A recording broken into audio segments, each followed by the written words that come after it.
This is a guy, a four-time Pro Bowler, comeback player of the year in 2018. And his first year with the Colts, he won 11 games after the team won only 2 the previous season. How should he be remembered, Will? I think Andrew Luck should be remembered like a shooting star or a comet, something that was here for a moment, flashed brightly, but ultimately fizzled out. That is very poetic, honestly. Well, I don't want to be, I don't, look, Andrew Poetic Luck. and wrong. But go ahead. Andrew Luck was very, very good. But we expected great. We expected top of the league. We expected best quarterback in the NFL. We expected Super Bowl contentions.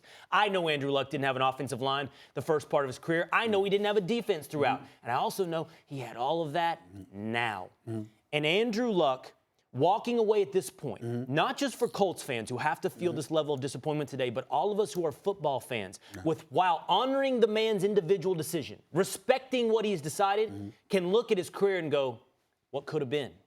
What's unfulfilled? What potential? And therefore, a little bit of a disappointment for all of us that it didn't add up to more.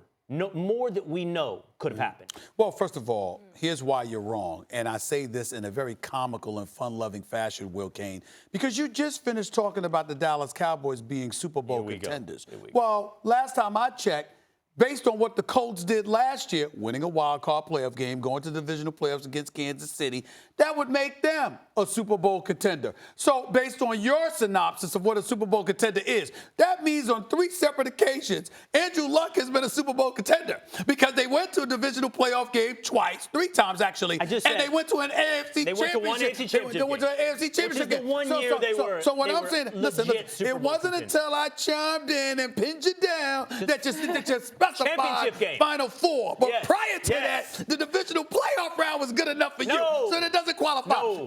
This is the bottom line. Andrew Luck once led the league with 40 touchdown passes. Andrew Luck had 39, second in the league last year to Patrick Mahomes. Andrew Luck was the comeback player of the year. After missing a full season, came back, completed 67% of his passes, threw for 4,500 yards, 39 touchdowns, just 15 interceptions. Oh, by the way, when he was out that year, they went 4-12. When he was in that year, when he's been healthy, he's carried them to the playoffs each time, with the exception of one year where he was 8-8 and he wasn't, and he was a little banged up, but not really unhealthy. Really, the other 2 years he was unhealthy. The bottom line is this: when we look at Andrew Luck succeeding Peyton Manning, understanding the pressure that came along with it, big, strong quarterback, stood in the pocket, was on suicide watch because he had no protection with that offensive line, still got it into a wild card spot, a divisional playoff game, AFC championship game in 3 consecutive years, back to back to back. That was the progression. Leaves, comes back last year, gets you to the divisional playoff game, and it took an MVP and Patrick Mahomes to stop him, because remember, he lost to Patrick Mahomes. Remember in that AFC championship game, he lost to Tom Brady. So when we look at it from that perspective, and considering how young he is and what he brings to the table and what the Colts didn't bring to the table until Chris Ballard arrived as GM, what the Colts didn't bring to the table, I would tell you that Andrew Luck was on par throughout his career to do exactly what we had ordained he would do. But he didn't, Stephen A. He didn't. Well, he's injured.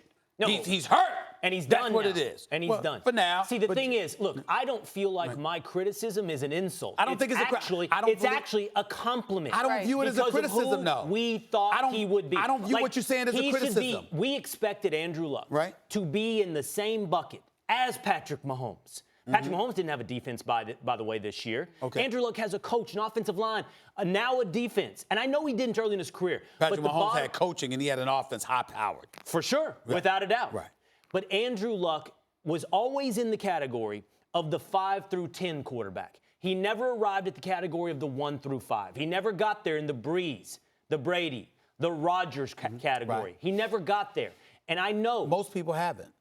Well, but we expected that from Andrew Luck. But what I'm saying is Andrew Luck wasn't most people. But the point that Andrew Luck wasn't drafted to be most quarterbacks. But the point that I'm trying to say to you is that usually when they're judged harshly is when they've played throughout it. Like, for example, we didn't talk about Marcus Mariota today. Now, he's the number 2 overall pick, the same draft that Jameis Winston was picked number 1 overall. What we're seeing is somebody whose skills appear to be disintegrating before our very eyes, who may get beaten out by Ryan Tannehill at some point. That's what we're looking at. Nobody's thinking about that with Andrew Luck. Andrew Luck is star caliber. That's why I'm saying it's a compliment. He's star caliber. Because he should have been and could have been, perhaps, if he'd stayed in the game, right there in that Brady's, Breeze, Rodgers, Mahomes category. So what is his legacy then, or does he not have a legacy? Well, right now, I would tell you, unfortunately, the legacy is going to be that he walked away from the game. At the end of the day, that's what we'll remember him most for, because there is no Super Bowl or even an AFC championship to attach to his name. So what the residue of his departure that's going to be indelible in our minds is the fact that he left early. And that's what he will remember. And it will always leave us feeling unfulfilled, playing games of what could have been, what should have been. It'll not be unlike Barry Sanders, where we talk about, wow, what if he'd played 3, 4, 5 more years? But we're obligated to remember. What would the numbers be? What would Barry Sanders have done? We're obligated to wonder. I wonder if he will also wonder that as well. We're obligated to remember. We're obligated to remember. This brother was no scrub. This brother could play. He could ball. And the successor to Peyton Manning did not disappoint us with his play. He disappointed us. He disappointed those who felt he should still be playing. That's where it comes in. Nothing else. Nothing else. I find myself very proud of Andrew Luck's decision for himself, for his health, for his life, for his body. But I also, like you, find it really disappointing. I find it really painful when I think about unfulfilled potential. Look, that's why we say in the end we respect the man's decision as a man. But as fans, we can look at it and go, my only issue is that I would have loved to watch that. My only issue is that I would have liked it if he had retired in July instead of a week and a half before the season. Right. Thank you so much for watching ESPN on YouTube. For more sports highlights and analysis, be sure to download the ESPN app. And for live streaming sports and premium content, subscribe to ESPN+.